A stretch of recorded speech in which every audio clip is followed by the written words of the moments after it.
Terveiset Helsingistä ja nyt ollaan saavuttu Nostin toimistolle tänne Helsingin ytimeen ja Nost on ollut mun mukana pitkissä vuoriseikkailuissa ja useamman vuorokauden erilaisissa ultrakisoissa ihan brittien läpi ja Suomen eri maiden läpi, niin olisi hieno Jussi kuulla, että mikä on Nost, minkä takia teillä on syntynyt tällaiset tuotteet, mitä tässä on esillä. Joo, tervetuloa munkin puolesta tänne meidän tiloihin. Tosiaan mä oon Jussi ja mä oon täällä vähän tuotekehittäjänä tämmöisenä operaatioäijänä meillä hommissa. Ja Nostihan on niin kuin alun perin kestävyysurheilijan tarpeisiin suunniteltu urheiluravinnebrändi. Eli vauhtikarkki, meidän selkeästi tunnetuin tuote, on hyvä tämmöinen energianlähde kiinteä vastine geelille, mikä toimii tuolla juoksupoluilla ja missä tahansa muuallakin, missä energiaa tarvitaan. Ja itse asiassa sen vauhtikarkin ympärille koko firma on vuosien saatossa rakentunut. Et sitten on ollut urheilujuomaa siinä rinnalla ja palkkaria ja koska kaikenlaista muuta. Ja vauhtikarkit on ollut mukana ihan alusta asti, eli sieltä 2018 ajoilta 2019. Ja silloin alun perin se oli käsityönä tehty semmoinen vähän levymallinen tuote. Ja 22 vuonna me rakennettiin tehdas tonne Suomen Hartolaan. Ja Hartolassa meillä nykyään sit valmistetaan Jollos-vauhtikarkkia. Eli kun tuotteesta tuli vähän erinäköinen, tuli pyöreät karkit ja vähän muuttu pakkaus, niin samalla brändi uudistui, että saatiin toi Jollos-nimi siihen.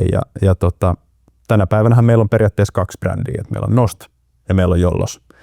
Ja yhtä isoa perhettä on molemmat, mutta vähän niin kuin rinnakkain niitä rakennetaan. Et Nost on ehkä se koreyleisön polkujuoksun, mistä me ollaan vahvasti lähetty, niin sen maailman brändi. Toki se ulottuu nyt joukkueurheiluun ja mihin tahansa muuallekin, mutta Jollos on ehkä sitten enemmän se kuluttaja. Brändi semmoinen, mikä on päässyt paremmin kaupahyllylle ja näkyy mediassa ja somessa ja on tullut sitä kautta tunnetuksi. Niin näitä kahta brändiä täällä edistetään ja kovasti yritetään kehitellä uusia tuotteita, uusia makuja ja pysyä niin kuin ajahermoilla, että riittää Maxille ja muille koville vääntäjille sitten miellyttäviä makuja tuolla reitin varrella. Käydään vähän läpi, että mitä löytyy ja mitä Max tykkää käyttää ja rakennetaan siitä suunnitelmaa ja toivotaan sitten, että toteutus onnistuu sitten pääpäivänä tai pääpäivinä tähän useamman päivän ja yön rykäsy. Kyllä. Niin, siis 48 tuntia keskisykkeet tulee olemaan siellä PK-alueella 130 plus ja tarkoituksena olisi sellainen 60-80 grammaa ottaa hiilaria sisään. Ja sitten tietenkin kun niin pitkä suoritus, niin ei pelkästään mene niin sanotusti snäkkäilyyn, niin tietenkin ehkä noin 6-8 tunnin välein ottaa jotain kiinteitä. Mutta olisi ihan Jussi siistiä, että kertoisit vähän, mä en ole ravintoasiantuntija, sä tunnet teidän tuotteet tosi hyvin, eli jos me tähdätään siihen 60-80 grammaa, käytetään juomaa sekä sitten ihan kiinteät, niin miten sä lähtisit mulle rakentaa tätä plania? Joo, katsotaan vähän, napataan täältä sivupöydältä vähän tuotteita. Varmaan semmonen, mihin hyvin pitkälti rakentuu tää energia on Jollos vauhtikarkit ja täältä oli Max valinnut etukäteen vähän suosikkimakuja. Kyllä. Makujahan löytyy joka lähtöön, mutta täältä oli nyt kuusi valikoitunut ja yksi kofeiinipitoinen maku eli tää kola. Ja tässä on 45 milligrammaa kofeiinia per patukka. Näissä kaikissa on sama määrä energiaa, eli patukassa on 40 grammaa hiilaria jaettuna 4 palaan, eli 10 grammaa per pala. Eli aika hyvä lähtökohta voisi olla siinä, että kuitenkin tuut syömään ja juomaan suorituksen aikana, niin patukka tunnissa olisi se kulutus näitä jolloksia. Ja makujako on useampi, niin ei varmaan ihan heti kyllästy, mutta kyllähän nämä niin kun, varsinkin pidemmässä suorituksessa, kun maut on vahvoja, niin se voi vaikuttaa sitten, että välillä on kiva just saada sit jotain suolasta, mikä ei ole makeeta, kiinteät ruokaa ja muuta. Ja näihin kaikkiin on lisätty kaliumia, magnesiumia, suolaa, Mutta se suolan osalta, niin tämä salmiakki on poikkeus, eli tässä on kaikista eniten suolaa. Eli kun muissa niin on pakkauksissa on 300 milligrammaa suolaa, niin tässä on 1,4 grammaa, eli melkein 5-kertainen määrä. Niin sitten varsinkin kuumalla kelillä, tai jos tulee ihan sellainen fiilis, että nyt tarvii vähän suolaa enemmän, niin salmiakki on silloin kaveri. Joo. Eli periaatteessa perusidea, eli jos ajatellaan, että tämä olisi se juoma ja tunnissa sitten yksi, niin mä saisin sen 60-80 grammaa. Kyllä, just näin. Just näin. Ja muuta eroa siis näissä ei ole kuin tässä, eli salmiakissa on suolaa lisättynä ja sitten kolassa on kofeiini, että muuten se on ihan niin kuin haetaan sitä makuvarianssia. Just näin. Peruspohja on kaikissa sama, eli samat hiilarit, samat elektrolyytit. Joo. Pois lukien sitten just toi salmiakki ja suola. Joo. Ja tosta saa just sen 40 grammaa hiilaria patukasta ja sitten sä tarvitset sen juoman. Joo. Ja juoma, sulla on ollut sitten tää korkea-energinen urheilujuoma. Joo. Ja tää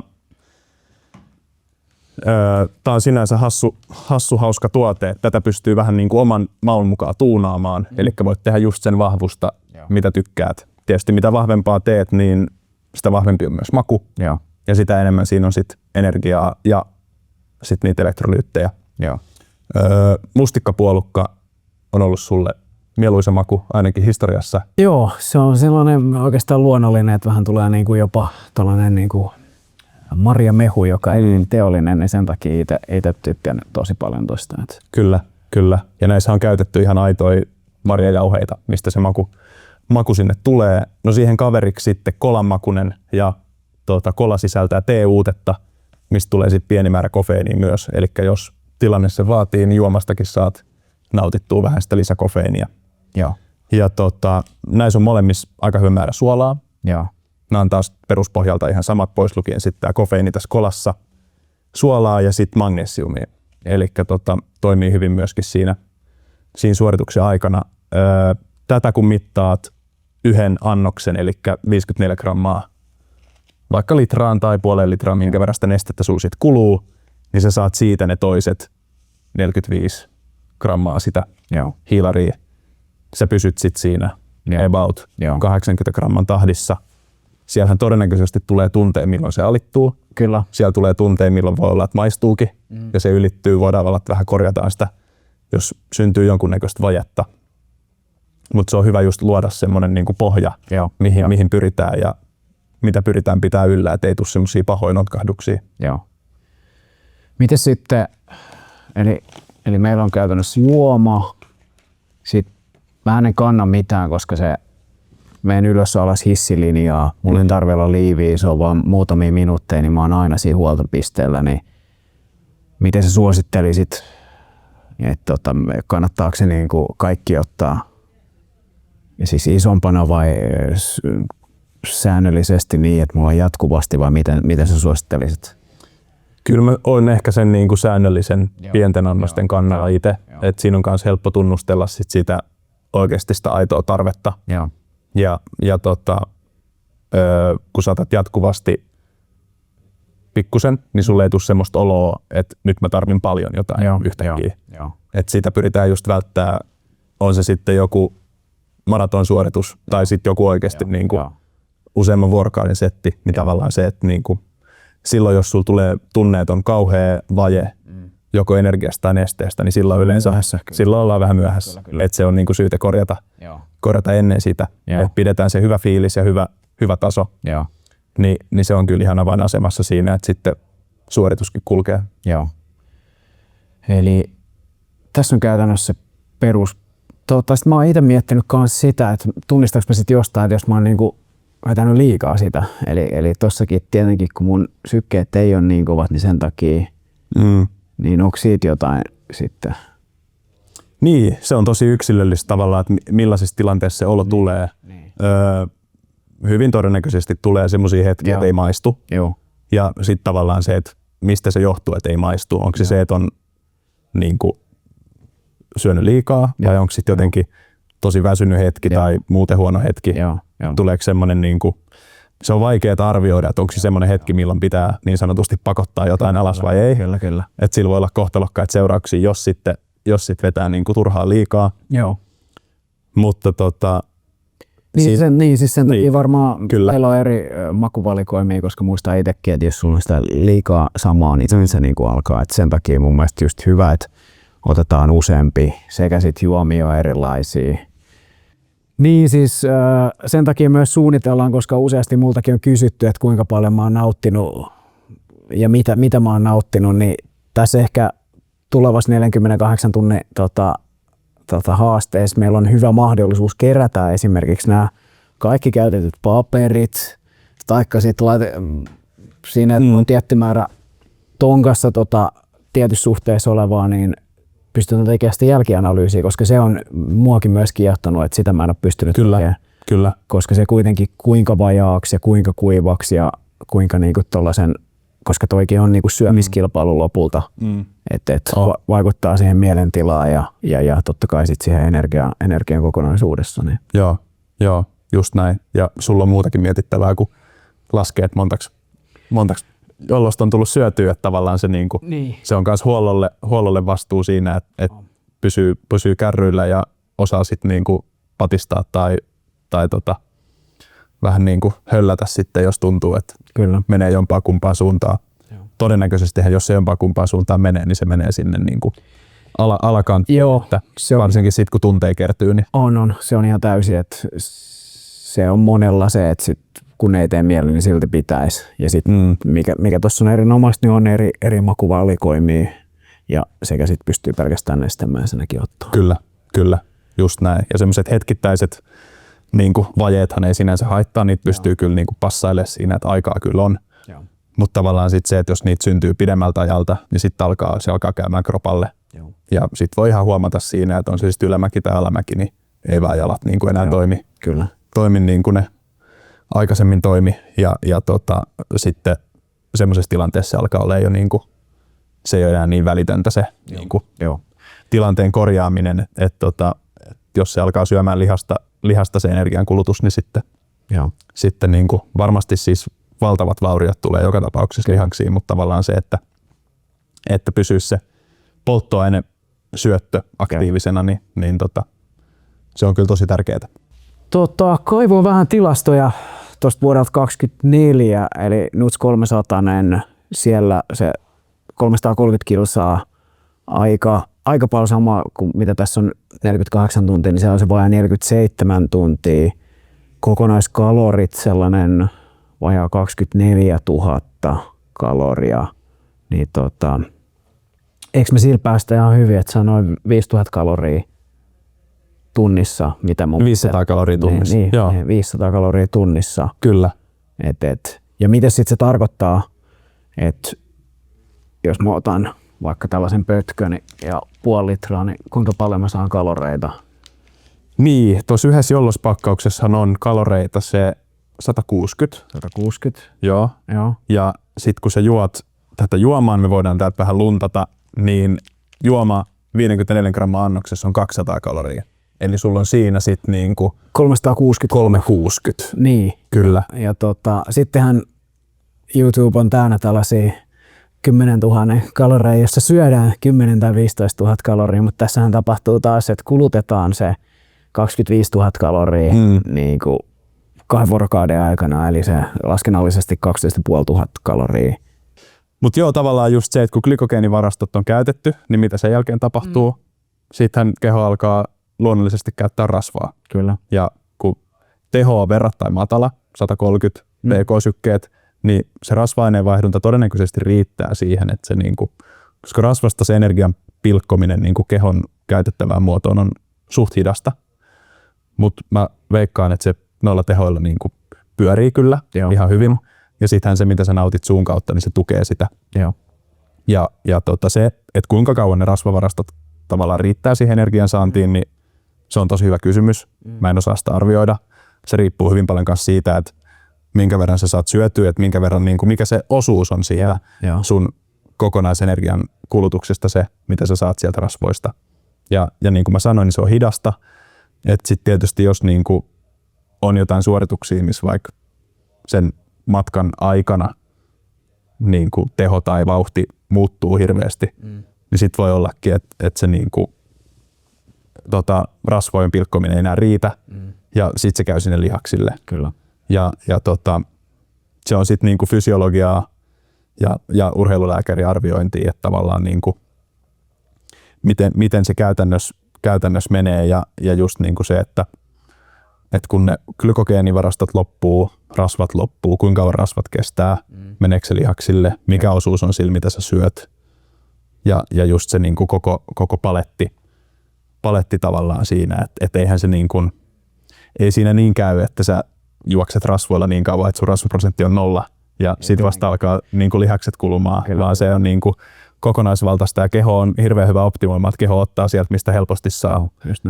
Eli jos sit käy niin, että se intensiteetti on semmoinen, että se rasva-aineenvaihdunta ei riitä, niin sit se alkaa syömään lihasta.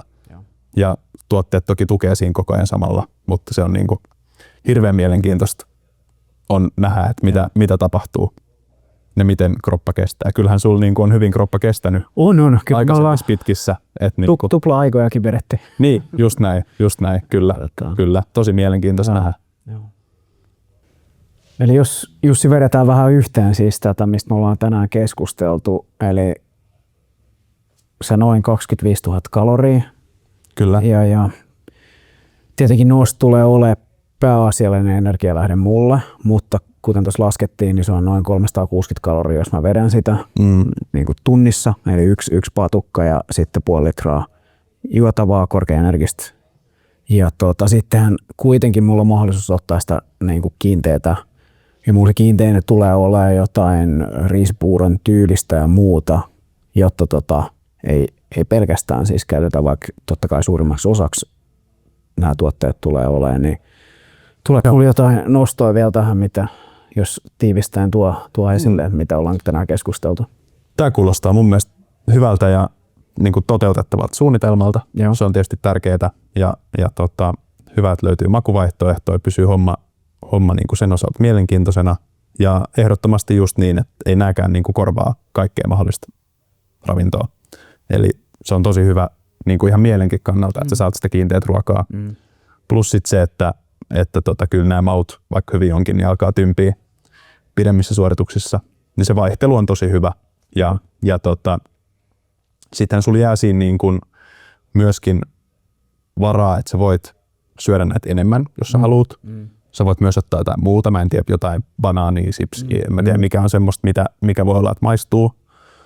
Voi olla, että jos juominen alkaa tökkiä, niin välillä voi olla kiva juoda vaikka jotain tyyliä lihalientä tai jotain niin kuin suolasta, että jos se makeus on semmoinen, mikä käy että säännöllisin väliajoin, kun pystyy tankkaamaan, ottaa energiaa ja nesteytystä, niin se on niin kuin hyvä pitää semmoinen, niiden avulla hyvä fiilis päällä ja saattaa sitten sitä onnistunutta suoritusta. Niin joo. Kyllä tässä on hyvä suunnitelma ja nyt se on enää vaan toteutuksesta sitten kiinni. Kyllä. Että toivottavasti karkit maistuu. Kyllä. Kuten tämäkin niin Excelissä suunniteltu ja sitten katsotaan 23.–25.4. silloin lauantai kello 18 jälkeen kerätään näitä papereja ja lasketaan sitten. Kyllä, katsotaan miten on homma hoitunut. Kyllä, lasketaan metrit ja lasketaan kalorit sitten. Kyllä.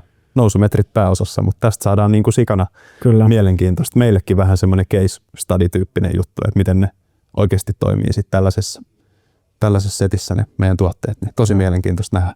Joo. Hei, siisti homma, että Jussi annoit omaa asiantuntijuuttasi ja saatiin suunniteltua tämä pläni nyt, että mitä Tampereen Mustavuorella tullaan tuossa huhtikuun loppupuolella nauttiin, niin seuratkaa kanavaa ja katsotaan, että mitä seuraavassa jaksossa sitten keskustellaan. Joo, kiitoksia. Tämä olisi mielenkiintoista. Kiitti.